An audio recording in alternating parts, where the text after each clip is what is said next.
What's going on, guys? I'm so glad that you clicked to watch this video. In this video, I'm going to talk to you guys about why you need to stop making excuses right now. So stay tuned.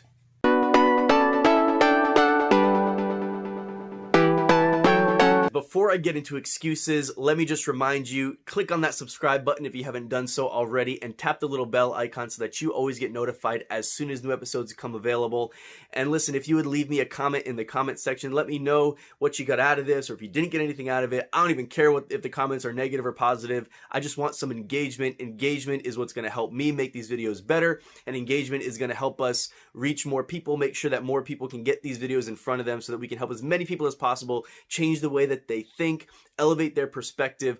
Ultimately, what this is all about is about you. It's about the people of God experiencing the power and the presence of God in their lives in practical ways.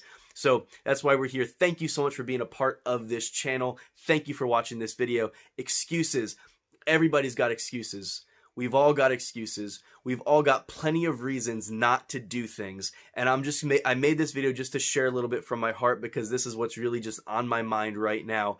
I'm tired of not going after things, not executing on things because of the excuses. And I'm tired of seeing so many people not go after things. I'm tired of seeing young people make excuses. I'm tired of seeing older people make excuses and say, I can't do this because, yeah, I understand that's a real thing. Whatever it is, whatever you fill in that blank with, this happened to me, so I can't do this. I understand that's a real thing that actually happened to you, and I'm sorry that it happened, but that thing, whatever it was, whether it's something from the past or something that you're dealing with right now, that thing does not have to be the thing that defines you. And if we allow the things that are going on, or the things that have happened, the bad things, the difficult things, the frustrating things, the things that we do not have, we allow those things to define us, and we allow those things to become excuses for us, then we're going to stay where we are. We're not going to advance. We're not going to get after those dreams,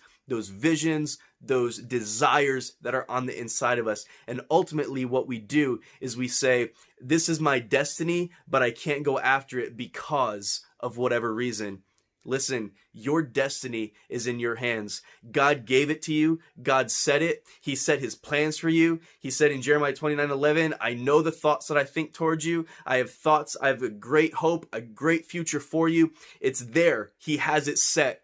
But it's in your hands. You actually have dominion in this life, on this earth, and you've got to go after it. He speaks to you. He gives you desires. He gives you dreams. He does all that, but he's not responsible for getting you off your butt and actually doing something about it. And we don't do things. We don't execute. We don't go forward because of excuses. We allow excuses to get in the way. We allow them to define our lives, to dictate what we can do, to dictate what we can't do.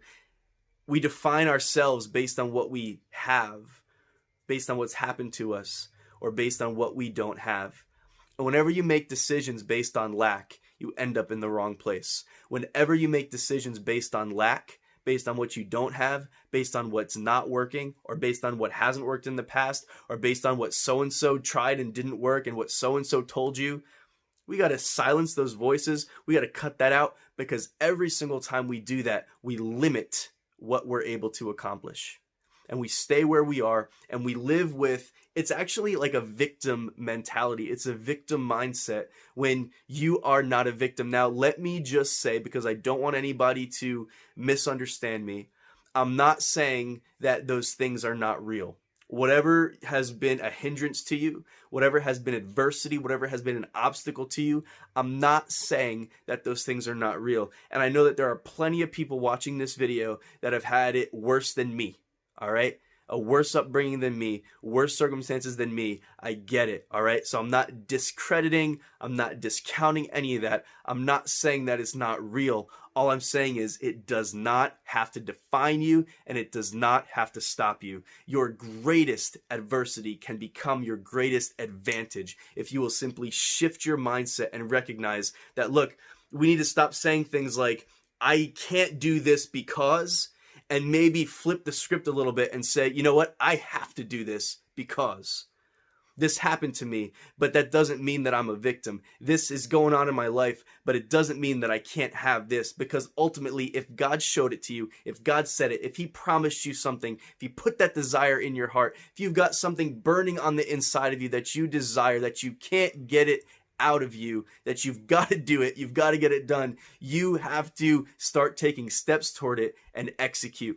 You don't have to necessarily take the biggest step in the world, but you've got to do something. Take a step, because it's not time to sit back and look at it and say, oh, well, one day things will be better and I'll be able to do this. No, one day is never going to get here. The stars are never going to align in that perfect order where it makes sense for you to get up and do something. I'm telling you, it's not going to happen. It's not going to happen. There's always going to be a reason not to do something. There's always going to be an excuse for why you can't do it.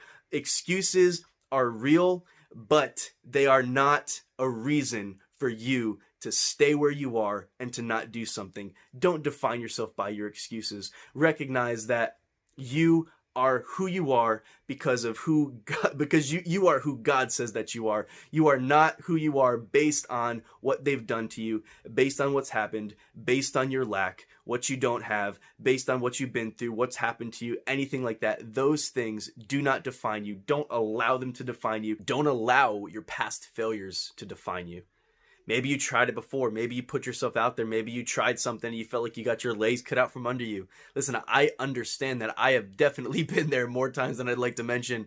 I understand. It does not have to define you. That is not who you are. You are not a failure. As long as you're still here, as long as you don't quit, as long as you keep going, you are not a failure. Your past failures do not define you. Don't allow them to be something that you can look at and use it as an excuse to excuse yourself from not going forward, from not executing, for not taking advantage of the fact that you are an incredible person. You're a child of God. You're created in the image of God. He's given you a dream. He's given you a purpose, an assignment. He's given you a destiny. Go after it. Do not allow your excuses to define you. Don't allow your adversity to destroy you, to cripple you, to keep you stationary, to keep you where you are. Change your mindset, flip the script so that your greatest adversity becomes the thing that's your greatest advantage.